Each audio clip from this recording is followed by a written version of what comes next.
This channel does not promote any violent, harmful, or illegal activities. All content provided by this channel is meant for an educational purpose only. Brought to you by V-Guard, co-powered by Sensodyne O Bhimal, বলো কথা কেশরী। Associate sponsor Ultratech Cement।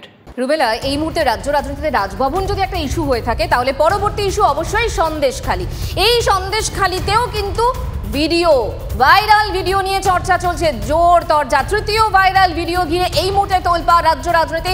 রাষ্ট্রপতির কাছে যাওয়া আন্দোলনকারীদের পরিচয় নিয়ে সংশয় রয়েছে। ভাইরাল ভিডিওয় পরিচয় নিয়ে সংশয়ে বিজেপি প্রার্থী রেখা পাত্রর। ভাইরাল ভিডিওয়ে একই অভিযোগ মাম্পি দাসেরও। ভাইরাল ভিডিওর সত্যতা যাচাই করেনি TV9 বাংলা। আমরা সংবাদ মাধ্যমের থেকে জানতে পারলাম যে রাষ্ট্রপতি ম্যাডামের কাছে সন্দেশখালীর কিছু নির্যাতিতা মহিলাকে নিয়ে যাওয়া হয়েছে। তাহলে আমরা কারা? আমরা তো সবাই সন্দেশখালী আন্দোলন বা নির্যাতিতা, আমরা সবাই তো গেছিলাম প্রধানমন্ত্রী PM স্যারের সাথে দেখা করতে। তাহলে আমাদের ছাড়া রাষ্ট্রপতি ম্যাডামের কাছে কারা গেল? আমরা তাহলে কারা? অনুপ দাস, খবর পেয়েছি যে অনুপ দাস নিয়ে গেছেন।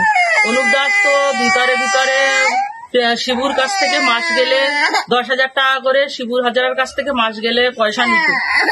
তাহলে ওনার সাথে খবর আছে যে পদ্মা মন্ডলও গেছেন। তাহলে কি আমরা এটাই জানবো যে পদ্মা মন্ডল TMCর লোক, উপরে বিজেপি করেন? আর আমরা নির্যাতিতা মায়েরা যদি সন্দেশখালীতেই পড়ে আছি, তাহলে আমাদের মুখ নিয়ে কারা গিয়েছে এটা তো আমাদের জানার প্রয়োজন আছে। আর ওখানে যে রাষ্ট্রপতি ম্যাডামের কাছে গিয়েছেন আমাদেরকে জানিয়েছিলেন। আর আমরা আন্দোলনের আমরা নির্যাতিত, আমরাই আন্দোলনের মেন মুখ। আমাদেরকে না নিয়ে গিয়ে অন্য কাউকে সাজিয়ে নিয়ে গেছেন। ওনার সাহসটা কে দিয়েছেন? TMC থেকে কি এটা কি TMC পার্টির থেকে কি উনি শিবু হাজার থেকে কি এই গোপনে তৃতীয় ভিডিও সামনে আসার পর মাম্পি দাসের বক্তব্য কি শোনাবো। তখন পরিস্থিতি আলাদা ছিল। আপনি কি বলছেন পরও অনেক আগের ভিডিও, ওটা TMC যে ভিডিওটা আপনারা কথা বলছেন। পরিস্থিতি আলাদা ছিল বলতে কি? বলতে তখন আন্দোলন করা ছিল, আন্দোলনের সময় সৈকত দাসও তখন আমাদের সাথে ছিল, পাপিয়া দাসও আমাদের সাথে ছিল। ফেক না সত্যি? ভিডিওটা একদমই ওটা অনেক পুরানো ভিডিও। মমতা ব্যানার্জি 2002-এ মমতা ব্যানার্জি মার খেয়েছিল, তখন সেই ভিডিও কি আপনাদের কাছে আছে কারোর কাছে? দিদির এইটা কেটে গেছিল। আজও এখন কি এই মুহূর্তে রাজনৈতিক প্রতিক্রিয়াও আমরা পেয়েছি। কি বলছেন চন্দ্রিমা ভট্টাচার্য, শুভেন্দু অধিকারী, দিলীপ ঘোষদের বক্তব্য শোনাবো আপনাদের। সুকান্ত মজুমদারও কি বলছে, সুকুমার মাহাতোর বক্তব্য শোনাবো। একটা ভিডিও ভাইরালকে কেন্দ্র করে বিতর্ক হচ্ছে। কোনো ভিডিও ভাইরাল হয়নি। কেউ ব্যক্তিগত আলোচনায় করতে পারে। রেখা একজন সাধারণ বাড়ির মহিলা, সবাই জানে। সেই কারণেই কি ওনাকে না, তাকে অপমান করছে।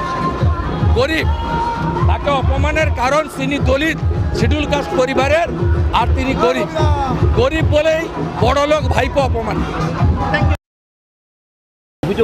হাজার হাজার লোক ভিকটিম, কে জানে? খালি যাদের সামনে আনা হয়েছে বা বলছে তারাই ভিকটিম।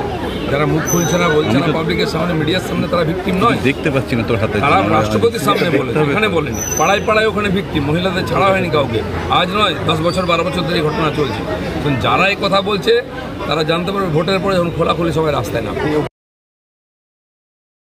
আমরা আগের থেকেই বলে আসছি যে সন্দেশখালী মহিলা নির্যাতন, নারী নির্যাতন, এগুলো নাটক বিজেপির, ষড়যন্ত্র বিজেপির, চক্রান্ত বিজেপির। ঠিক তার প্রমাণ আমরা আস্তে আস্তে এই ষড়যন্ত্রের পর্দাফাশ হচ্ছে। জঘন্য ষড়যন্ত্রে সন্দেশখালীর মহিলাদের যে অসম্মান হয়েছে এবং সঙ্গে সঙ্গে সারা বাংলার মহিলাদের অসম্মান হয়েছে ভারতবর্ষের বুকে, এই বিজেপির মতো রাজনৈতিক দল এই ষড়যন্ত্র লিপ্ত থাকে। কারণ এদের এই জঘন্য নির্লজ্জ রাজনীতিটা তারা সারা ভারতবর্ষ কায়েম করতে চায়। একটার পর একটা ঘটনা প্রবাহ বলে দেয় যে নারী শক্তির সম্মান যা মুখে বলছেন, আদপে সেই সম্মান জানাতে চান না। রাষ্ট্রপতির কাছে যেতে গেলে নিশ্চয়ই দলের অনুমতি নিয়ে সব নিয়ে গেছে। তাহলে গোটা জিনিসটা একটা চক্রান্ত।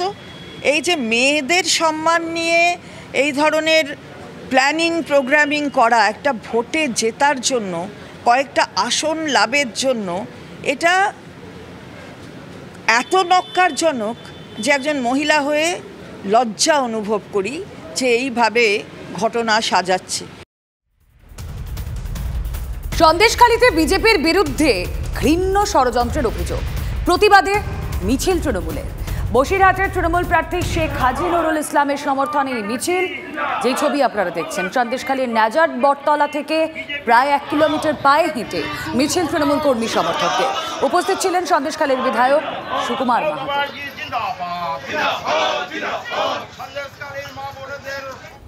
এদিকে সন্দেশখালীর আন্দোলনকারী পিয়ালি দাস ওরফে মাম্পির বাড়িতে পুলিশের নোটিশ। মাম্পিকে তলব করে নোটিশ দিল সন্দেশখালী থানা। সন্দেশখালীর আরেক প্রতিবাদী নিয়তি মাইতির অভিযোগের ভিত্তিতেই তলব। নিয়তির অভিযোগ, তাকে না জানিয়ে সাদা কাগজে সই করিয়ে তৃণমূল নেতাদের বিরুদ্ধে মিথ্যে ধর্ষণের মামলা রুজু করানো হয়েছে। এই নিয়ে সংবাদ মাধ্যমের মুখ খোলায় তাকে মাম্পি হুমকি দিচ্ছেন বলে অভিযোগ। নিয়তির অভিযোগ, তার বিরুদ্ধে 20 লক্ষ টাকার মানহানির হুমকি দিচ্ছেন মাম্পি। তার ভিত্তিতেই থানায় অভিযোগ জানান নিয়তি। আজ মাম্পির বাড়িতে গিয়ে কাউকে না পেয়ে বাড়ির দেওয়ালেই নোটিশ ঝোলায় পুলিশ।